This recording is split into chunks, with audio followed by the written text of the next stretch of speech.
Alright, so maybe it's just because I'm from Boston, but would everyone walking around and actually smiling at you for a change really be all that bad?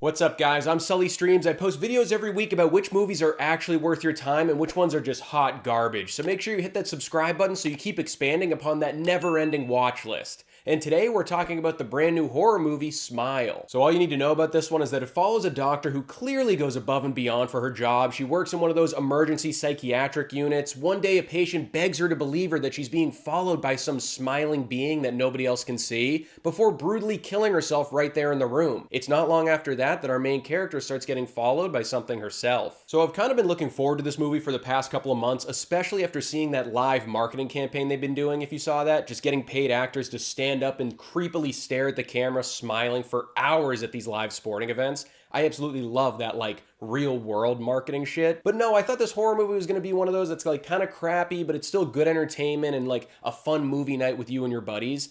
And I think it's more polished and slick than I was giving it credit for, but at the end of the day, it's still just that. And it definitely reminded me of other better films. So I think I got roped into this movie the same way a lot of people did, that final trailer shot. If you don't remember what happened, it basically just showed our main character in a car, ready to drive off, and a woman quickly runs up to her and knocks on the window. Obviously, we're all expecting her to just bend down and be smiling from what we saw earlier in the trailer, but they completely subvert our expectations and make her head like flop over upside down like she's in the goddamn Exorcist. And that moment set a signal off in my head being like, hold on, we might actually have something here. And there are a lot of good things peppered about in here for horror fans. When it comes to the visuals, the performances, and the score, it's definitely just been given that little bit of extra added attention and detail, more so than the usual run-of-the-mill horror movie. And I should have known that the performances were going to be up to snuff in this one, because the star of our movie is Sosie Bacon, the daughter of Kira Sedgwick and Kevin Bacon. And if we know anything about Kevin Bacon, he's no stranger to horror movies, and no matter what he's in, doesn't matter what it is, he always gives us an entertaining show. And this is no different with his daughter. Sosie Bacon elevates all of the material she's given in this movie and plays a believable representation of someone that's just battling with this bizarre curse. And she's got a lot of good actors to play off of too.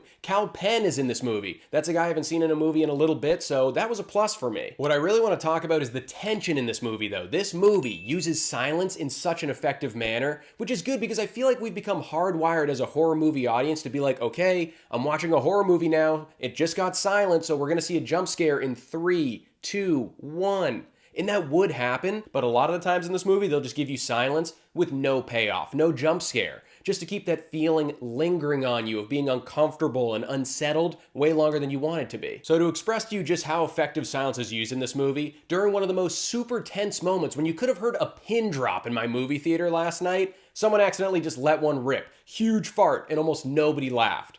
That's how you know it was effective. Almost nobody laughed. Everyone was just locked in. But it's not all sunshine and rainbows with this movie, unfortunately. There were a lot of loose ends that just didn't get tied up the way I wanted them to. And I also feel like it was just more comfortable cruising at this safe and familiar speed limit when I wanted it to have its pedal to the metal right out of the gate. So coming out of this one, I was pretty split on it. Like right down the middle. I just didn't really know what to make of it. The last 20 minutes are by far the best part of this movie. So I walked out of the theater, like feeling pretty good. The climax of the movie was solid. It probably had the best scares, visuals, and sound design of the whole thing. But for me, it was probably just like too little too late. I found myself wanting to like this movie more than I did. And sometimes this movie did show me what I was looking for, but in a more toned down and subtle way than I was hoping for. I just feel like we ended up with the light version of this movie and they just gave us a taste of things to come when I wanted that whole damn meal. This movie was like if you just put a big juicy cheeseburger in front of me but took it away from me when I've only had one bite. And if you know me in person, you know that's never a good idea. We already have really good curse movies in modern horror, like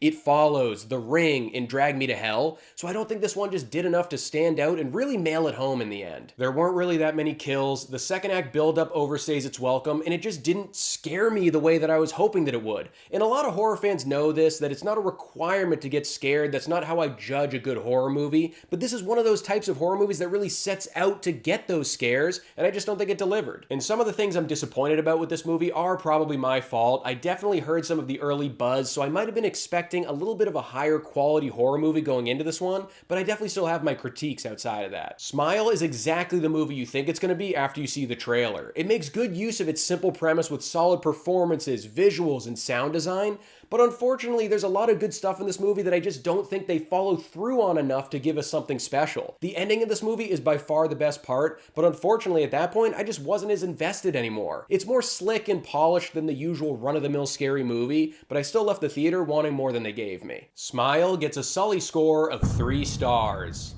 So that's my review of Smile. Let me know in the comments below if you're going to go check this one out or if you've seen it already. Don't forget to like this video and subscribe to the channel if you haven't, and I'll see you guys at the next video.